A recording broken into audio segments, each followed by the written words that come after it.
Racism wears a uniform, and I'll tell you, it's not always the one you'd expect. Sometimes it's a plain jacket in the middle of a quiet, moneyed cul-de-sac, where folks keep their lawns tight and their opinions tighter.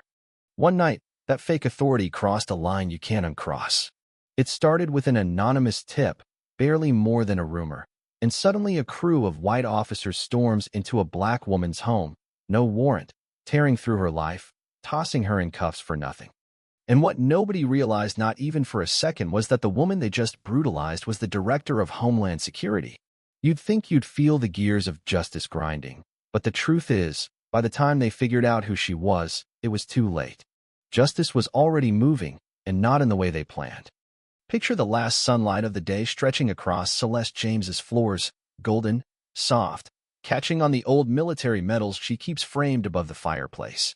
Celeste moves through her place with that calm you only get from leading big teams and making harder calls than most people could handle for breakfast. Everything about her house, her routines, her habits sits precise, careful, and invisible. No security stickers, no flashy car, just a clean, neat place that blends in on purpose. She sits at her glass dining table with a tablet, combing through flag-dated internal reviews, encrypted logs, digital breadcrumbs, looking for the rot in the system. Upstairs, she's got a field post set up, but tonight she prefers the stillness of her living room, her bare feet on oak floors, salmon for dinner, always Thursdays. Order is her armor. But then her surveillance rig pings just a little, quick, then silent. That's not normal. So she pulls up the front camera. There's a black SUV idling outside, plates obscured, for men inside, faces lit weird in the glow of the dash. No uniforms, no badges. Just tactical jackets, low voices, the look of guys who didn't call in their location or ask for backup because they weren't planning to follow any rules.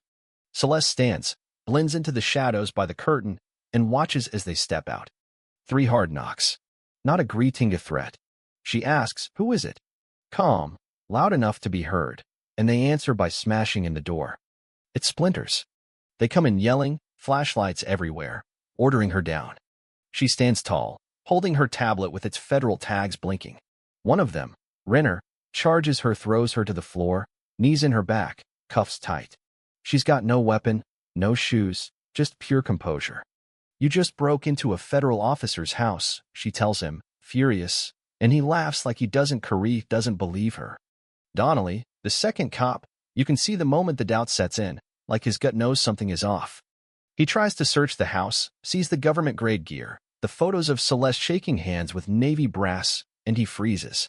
But Renner just keeps tearing through everything: drawers, closets, photos on the floor, fruit bowls smashed. Every corner, an accusation. But this isn't some criminal's den. His is a home built on discipline and order. Renner keeps at it, desperate to find something to justify what they've done. Celeste, bruised and cuffed, never begs, just keeps repeating, "You've made a mistake." Then Renner finds a pistol in a wall safe. He grins like he's found gold, claiming it's unregistered, but Donnelly checks no. It's clean, federally permitted. Celeste warns them, "You're fabricating a charge that'll cost you your badge." Renner couldn't care less. Then, both cop thinking they're slick turn off their body cams. She calls them on it, but he smirks, "Officer safety." She says she wants a lawyer. He ignores her, tightens the cuffs, walks her outside. By now, the neighbors are out, silent, phones up, filming everything. Renner shoves her in the cruiser and says, "You made this easy for me. You kept talking, made me nervous." She stares back. "You weren't nervous, you were excited." Donnelly's in the front, hands white-knuckled on the wheel, feeling that sick realization growing. At the precinct, it's more of the same smirks, casual racism, paperwork designed to make her disappear. Renner files his report with all the classic lies: combative suspect, unregistered weapon, claims federal status. No one questions him, just business as usual. Celeste gets one call. She dials a number from memory. "This is Director Celeste James. Activate the federal response team. They just raided my house." She hangs up. Renner mocks her. Donnelly won't meet her eyes. But inside, everyone can feel it. The air's different now. You'd think that's the climax, but nah, that's just the spark. An hour later, 3 black SUVs roll up outside the station. Agents walk in. Don't bother with IDs, the way they move says it all. One, Marcus Thorne, asks for access to holding. He shows his folder. Department of Homeland Security. Suddenly, Renner and Donnelly look like kids who realize they've kicked the wrong door in. Nobody speaks. Thorne says she outranks every single person in this building. Silence. They release Celeste. No apologies. No words, just the sound of her heels as she walks out. Renner is invisible now, just another uniform in the crowd. Back at her house, Celeste stands in the mess glass, broken awards, her private things scattered by men who never should have been in her home. The world outside is buzzing. News vans, reporters, a crowd that knows something big just broke. Thorne stands in the wreckage, waiting for her call. She picks up a photo of her mother, straightens up, and says, "We go public today." The next morning, she stands on the Justice Department steps, surrounded by a diverse wall of federal agents.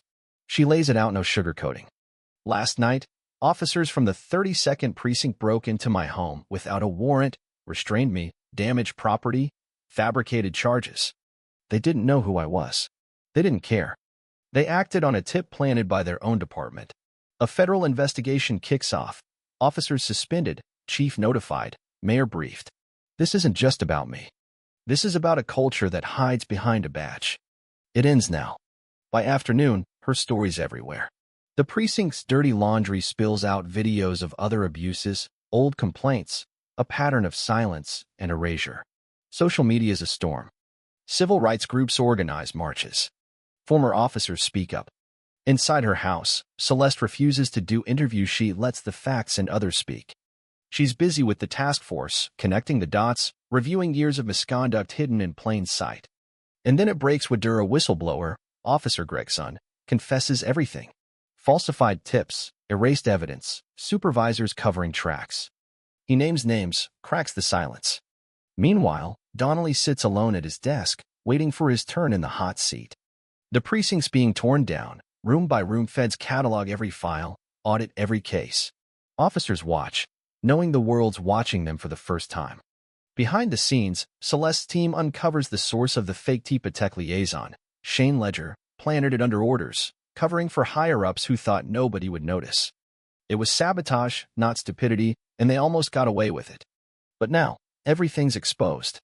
Officer Daniel Reyes steps up on the courthouse steps, shaking, and says what everyone's been too scared to: silence isn't loyalty. What happened to Director James was culture, not a mistake. A dispatcher admits she deleted 911 calls at her boss's direction. A clerk says she was pushed out for asking too many questions. Testimony after testimony, the wall breaks. The DA opens a full probe, subpoena power, public hearings, and suddenly the chief of police resigns. The mayor's forced to promise reforms, expanded review boards, audits, the whole city under a microscope. Celeste watches the press conference, sees through the politics. Words are easy, change is hard. But Celeste pushes for more real oversight, permanent federal monitors, public accountability. She testifies before Congress, lays out the blueprint for lasting reform, not just her case, but for every voice that never made headlines. Laws get written, cities ask for audits, new policies spread. She becomes the first director of the National Civil Oversight Task for serial teeth, real power, independent from politics. The indictments come down. Renner's charged with everything from unlawful entry to tampering and obstruction. Donnelly gets hit for falsifying records and failing to intervene. Ledger, the man who planted the tip, is charged with conspiracy and misuse of government systems. Their mugshots aren't hidden theory public, a warning that impunity's over. Celeste doesn't watch the arraignments.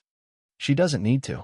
She moves through her rebuilt house, remembers what was lost, what can't be patched over, and what still needs doing. Neighbors leave her notes, meals, thanks. She just keeps working because justice isn't gratitude, it's vigilance. One night, Thorne comes by with takeout, tries to get her to slow down. "You've done enough," he says. But she can't let up, not until justice becomes habit, not just a headline. She promises to remember, but only when the system remembers too. Her reforms outlast the noise. The task force becomes permanent, other cities follow, new protocols protect the next target. And when she finally speaks to the public, she keeps it simple. Justice isn't about noise or power, it's about the architecture of truth. We're watching, with you, not just for you. She leaves the podium, coat on, moving toward the next case, because there's always another fight. Sometimes justice is quiet, but it's relentless. So what do you think? Would real oversight change your city? Or is this just another story until someone else kicks down the wrong door? Drop your thoughts below. Right, wrong, somewhere in between, because this is how the conversation keeps moving, and justice only lies where people keep watching.